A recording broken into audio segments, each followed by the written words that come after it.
2 లక్షల పెట్టుబడి, unlimited growth. EcoBlue AdBlue franchisee. Smart investment, great returns. Amaravati నగరం అంటే నేచర్, కల్చర్, ఫ్యూచర్ ఈ మూడింటి మిళితమే అమరావతి రాజధాని. ఆ దిశగా రాష్ట్ర ప్రభుత్వం ప్రణాళికలు రెడీ చేసింది. మాస్టర్ ప్లాన్లో భాగంగానే అమరావతి అంతటా దాదాపు 1600 ఎకరాల్లో గ్రీన్ బెల్ట్ ప్రయారిటీ యాక్టివిటీ రాష్ట్ర ప్రభుత్వం తీసుకుంది. సో ఇందులో భాగంగానే ఏపీసీఆర్డీఏ, అమరావతి డెవలప్మెంట్ కార్పొరేషన్, అలానే ఏజీఐసీఎల్ ఇవన్నీ కూడా సమన్వయంతో ఇప్పుడు అమరావతి నగరంలో గ్రీన్ బెల్ట్ ప్రాజెక్టులు చేపడుతున్నాయి. ఎక్కడెక్కడ, ఎన్ని చోట్ల, ఎలాంటివి రాబోతున్నాయి ఒకసారి తెలుసుకునే ప్రయత్నం చేద్దాం మనం. ఎందుకంటే అమరావతి నగరాన్ని గ్రీన్ అండ్ బ్లూ సిటీగా డిజైన్ చేశారన్న విషయం ప్రతి ఒక్కరికి తెలుసు. అందులో భాగంగానే దాదాపు 497 పార్కులు రాబోతున్నాయి. అంటే దాదాపు 500 అనుకోండి. సో ఇది ఎలాగా సాధ్యం అని చెప్పంటారా? ఇలా చూడండి, ఇది ఒక్కసారి చూస్తే అమరావతి గ్రీన్ బెల్ట్ మ్యాప్ ఏ విధంగా ఉండాలి. గ్రీన్ అండ్ బ్లూ అనేది ఒక కాన్సెప్ట్ కింద అమరావతికి సంబంధించి మాస్టర్ ప్లాన్లోనే భాగం చేశారు. సో ఇది క్లియర్ పిక్చర్ మీకు అర్థమవుతుంది. బ్లూ అంతా కనిపించేది వాటర్స్, గ్రీన్ అంతా కనిపించేది కొండలు, గుట్టలు, చెట్లతో కూడినటువంటి గార్డెన్స్. సో ఇదంతా కృష్ణానది వాటర్ ఇటు మనం చూస్తున్నాం. ఇక్కడ కొండవీటి వాగు, పాలవాగుకు సంబంధించినటువంటి కాలువలు, గ్రావిటీ కెనాల్, ఇక్కడ ఇదంతా గ్రావిటీ కెనాల్. సో ఇదంతా పాలవాగు కాలువ, ఇదేమో కొండవీటి వాగు కాలువ. ఇక్కడ వచ్చేటువంటి వరద నీటి నియంత్రణకు సంబంధించి కూడా ఒక చెక్ సిస్టమ్ తీసుకొచ్చారు. ఓవర్ఫ్లో అయితే కృష్ణానదిలో పోస్తారు, షార్టేజ్ ఉంటే కృష్ణానది నుంచి ఇటు తెచ్చుకునేలా కూడా ప్రణాళికను రెడీ చేశారు.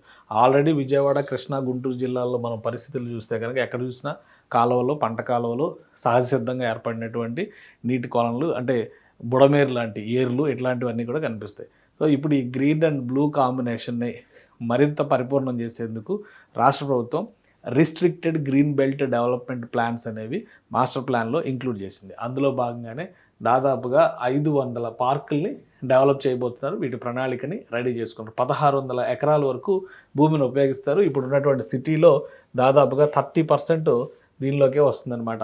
సో మొత్తం భూమి అమరావతి నగరానికి సంబంధించినటువంటి దీన్ని మనం ఇప్పుడు ఏ రియల్ ఎస్టేట్ ప్రాజెక్ట్ని చూసినా కానీ 30% యూటిలైజేషను, 70% గ్రీన్ బెల్ట్, ఇట్లాంటివన్నీ కూడా చెప్తున్నారు కదా. యూటిలిటీస్, గ్రీన్ బెల్ట్ ఇట్లాంటివన్నీ చెప్తున్నారు కదా.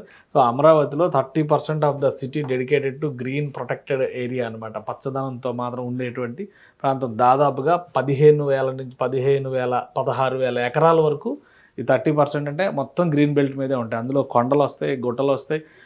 రాష్ట్ర ప్రభుత్వం డెవలప్ చేసేటువంటి లేదా ప్రాజెక్టులో భాగంగా డెవలప్ చేస్తున్నటువంటి శాఖమూరు లాంటి సెంట్రల్ పార్కులు వస్తాయి. అమరావతి సెంట్రల్ పార్క్, శాఖమూరు దాదాపు 50 ఎకరాల్లో డెవలప్ చేస్తున్నారు. ఇవన్నీ కూడా వస్తాయి అన్నమాట. సో మొత్తం 497 పార్కుల్ని డెవలప్ చేసి వాటికి సంబంధించి కూడా ఎమినెంట్ పర్సనాలిటీస్, తెలుగు జాతీయోద్యమ కాలంలో, అలాంటి తెలుగు చరిత్ర, సంస్కృతి, సాహిత్య కాలంలో ఉన్నటువంటి గొప్ప గొప్ప వ్యక్తుల పేర్లు పెడుతూ ఈ 500 మంది దాదాపు ప్రముఖుల పేర్లతో అద్భుతమైనటువంటి పార్కులు అక్కడే డెవలప్ కాబోతున్నాయి. ఇది నిజంగా ఇవి చేస్తారా, ఇవన్నీ కళ్ళబొల్లి కబుర్లేనా అని చాలామంది అనుకుంటారు. కానీ ఇప్పుడు హైదరాబాద్లో చాలా పార్కులు మీరు ఒకసారి వెళ్ళి చూడండి. డెవలప్మెంట్, రీడెవలప్మెంట్, లేదా ఆల్రెడీ ఉన్న వాటిని రీడెవలప్మెంట్ చేయడం, లేదా కొత్తగా ఏర్పాటు చేయడం, ఇటువంటివన్నీ కూడా 1995, 2004 మధ్యకాలంలోనే జరిగినాయి. చాలా చోట్ల శిలాఫలకాలు కూడా మనం చూడొచ్చు అనమాట. అంటే పబ్లిక్ పార్క్స్కి, పబ్లిక్ లంగ్ స్పేసెస్కి ప్రాధాన్యం ఇచ్చినటువంటి గవర్నమెంట్ అప్పట్లో చంద్రబాబు నాయుడు ప్రభుత్వం. మీరు కాసు బ్రహ్మానందరెడ్డి పార్క్ దగ్గర నుంచి కృష్ణకాంత్ పార్క్ వరకు అన్నీ కూడా ఆ సమయంలో డెవలప్ అయినాయి. అదే తరహాలో ఇప్పుడు అమరావతిలో 500 పార్కులని డిజైన్ చేశారు. 16,000 ఎకరాలని కేవలం గ్రీన్ బెల్ట్ ప్రొటెక్షన్ ఏరియాస్గా, నగర వనాల అభివృద్ధికి కావాల్సినటువంటి రిజర్వ్ ఏరియాస్ కింద వాటిని రిస్ట్రిక్ట్ చేసి పెడుతున్నారన్నమాట. సో వాటికి ప్రముఖుల పేర్లు పెట్టడం అనేది మన చరిత్రని, మన సంస్కృతిని, మనకు సంబంధించినటువంటి వైభవాన్ని తెలియజెప్పేటువంటి సందర్భంగా రాష్ట్ర ప్రభుత్వం భావిస్తుంది. అందుకనే కల్చరు ఇక్కడ ఉన్నటువంటి దీన్ని చూస్తే కనుక మొత్తం where nature, culture and future grows together అనమాట. సో ఆ స్టైల్లో అమరావతి నగరానికి సంబంధించినటువంటి ప్రణాళికని రాష్ట్ర ప్రభుత్వం అమలు చేస్తుంది. ఆల్రెడీ కన్స్ట్రక్షన్ పార్ట్స్, గవర్నమెంట్ బిల్డింగ్స్కి సంబంధించినటువంటి నిర్మాణ ప్రణాళికలు దాదాపు ముగింపు దశకు వస్తున్నాయి. ఇంకొక ఏడాది కాలంలో ఇవన్నీ కూడా పూర్తి చేసే దిశగా అడుగులు వేస్తారు.